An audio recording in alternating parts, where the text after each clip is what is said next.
ওয়ালা তুসাইর খাদ্দাকা লিন-নাস, অহংকার করে মানুষের থেকে মুখ ফিরিয়ে নিও না, মুখ ছিটকাবে না। মানুষকে সম্মান করো, মানুষের সাথে মেশো, বি পিপল ওরিয়েন্টেড। আমাদের অনেক ছেলে মেয়েরা মানুষের সাথে মিশতে পারে না, দোষ কার? বাবা মায়ের। শেখায় না। একটা সময় আমাদের মনে আছে, ছোটবেলায় মেহমান আসলে আমরা এত খুশি হইতাম, মেহমানের কাছে যাইতাম, সূরা শোনাইতাম, কবিতা শোনাতাম, এটা খেলতাম, ওইটা করতাম, যাওয়ার সময় আমাদেরকে টাকা দিয়ে যেত, হায় রে খুশি। এখন দেখবেন টেনে হিসেবে মেহমানের সামনে আনা যায় না। এরকম আছে না নাই?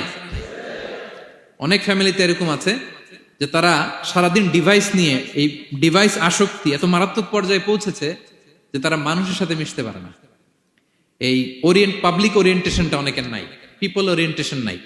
অনেক ছোট বাচ্চা, মেহমান আসছে, তুমি একটু আসো, সালাম দাও, বসো, আসতে চায় না, বসতে চায় না, কারণ ওরা শিখানো হয় না। সারাদিন দিয়ে রাখছে কি হাতে? মোবাইল। এই জন্য ছোটবেলা থেকে আমরা যেন সামাজিক বানাই, বাচ্চাকে যেন শেখাই, বাবা মুরব্বীকে দেখলে সালাম দিতে হবে। কি করতে হবে? ওরা শিখাবেন। অনেক সময় ছোট বাচ্চারা না বুঝে দারোয়ানের সাথে খারাপ আচরণ করে, ঘরের কাজের বুয়ার সাথে খারাপ আচরণ করে, ড্রাইভারকে বকা দেয়, আছে না নাই?